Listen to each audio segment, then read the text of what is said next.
Darkness comes from what we call the Abrahamic religions, which are monotheistic or one God religions, which include the big three: Judaism, Christianity, and Islam. We can trace Satan back to the Old Testament, and he first appeared as a subordinate to God or Yahweh. This devil wasn't equal in power to God, but the entity did mess with God. Abner Weiss, a psychologist and a rabbi at Westwood Village Synagogue in Los Angeles, told Live Science that indeed people wanted a reason for why there was so much pain in the world. They needed a villain, and so one emerged. They hypothesized a kind of demonic divine force that was responsible for evil, arising out of the notion that a good God could not be responsible for bad things, he said. And so the Old Testament included some of these bad characters, possibly usurpers of God's power, who were intent on creating chaos down below, where occasionally nothing grew, and animals got sick. We had such a character in the book of Job. Job starts off living the life wryly.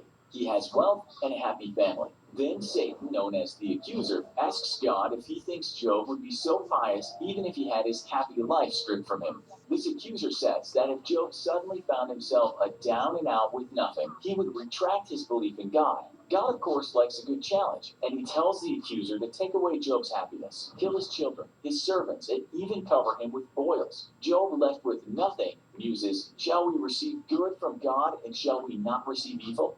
This is the beginning of the great dichotomy of good and evil. Perhaps this evil was there to test us. We won't go through an entire book of Job, but you get the picture. A kind of Satan existed in the Old Testament, a dark for all the light, but the dark was certainly no match for the light.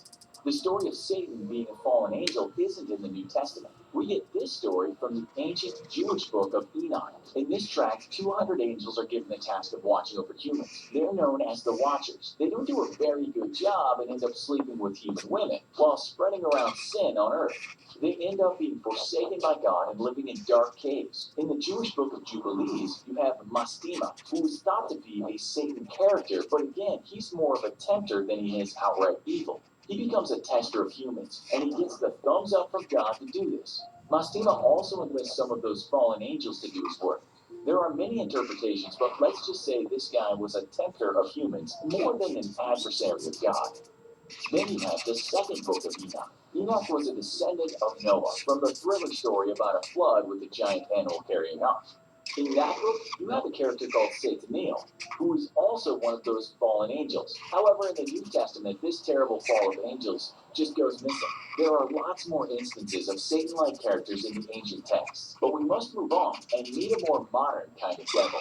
And so came Satan as we know it, as depicted in the New Testament. A Satan character appears in the story of Matthew, wherein he tries to tempt Jesus away from his devotion to God. It's similar to the Satan in the book of Job, as the devil is up to his old tricks again and questioning piousness. But this is far from being a pitchfork-wielding entity who gets on the nerves of holy men. The new dichotomy presents this evil character again as a tempter, although theologians tell us that this new character wasn't the kind of aid to God that was on God's payroll to tempt people away from the Almighty.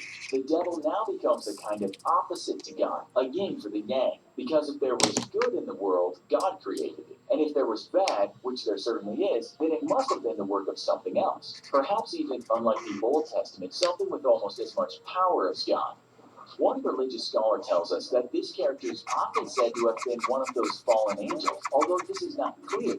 You have to remember, we're talking about many books written by many people over a very long period of time. This is why studying religious texts takes up so much time, and still people disagree. You also have the story of the devil we call Lucifer, which for some is just another Satan. Lucifer, sometimes interchangeable as Satan, rebelled against God and with other fallen angels waged war against God. You also have Beelzebub, a flying demon who might also be Satan in one form or another. Yes, it's confusing, but let's just understand that at least in the Christian religion, we have a lot of dark characters appear that are adversaries of God or of godness. These characters appear in other religions, as we said, but today we're talking about the Satan most of us know from early morning evangelist television, or even those cartoons and movies we mentioned earlier. This tempter could also have been the serpent in the Garden of Eden, who tempts Eve to eat from the tree of knowledge of good and evil, and so start a lifetime of woe for the rest of us that followed.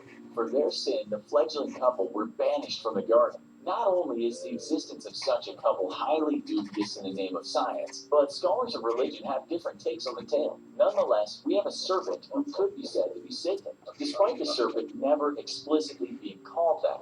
Then, of course, you have this tempter working to put Jesus Christ on the wrong track, but he wasn't as successful as he was in the Garden of Eden.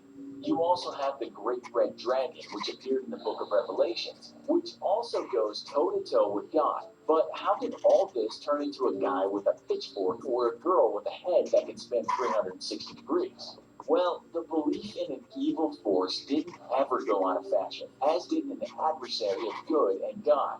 You could say that we just melted all the ancient stories of evil and put one face to them, but a face that could embody lots of other entities. Throughout history, enemies can be said to embody this evil force, as anyone who went against the state or its prescribed religion. We've all seen politicians talk about God, and then bomb people apparently not on the good side. To some extent, the opposing side is supposed to be Satan, even in these times. People with mental problems were often said to have been overtaken by this evil force, so we certainly stretched the devil as far as we could. While women became naturally lustful, perhaps they could have been said to have been a victim of evil. In the Middle Ages, Satan was active in the minds of people, but his story didn't have all that much power.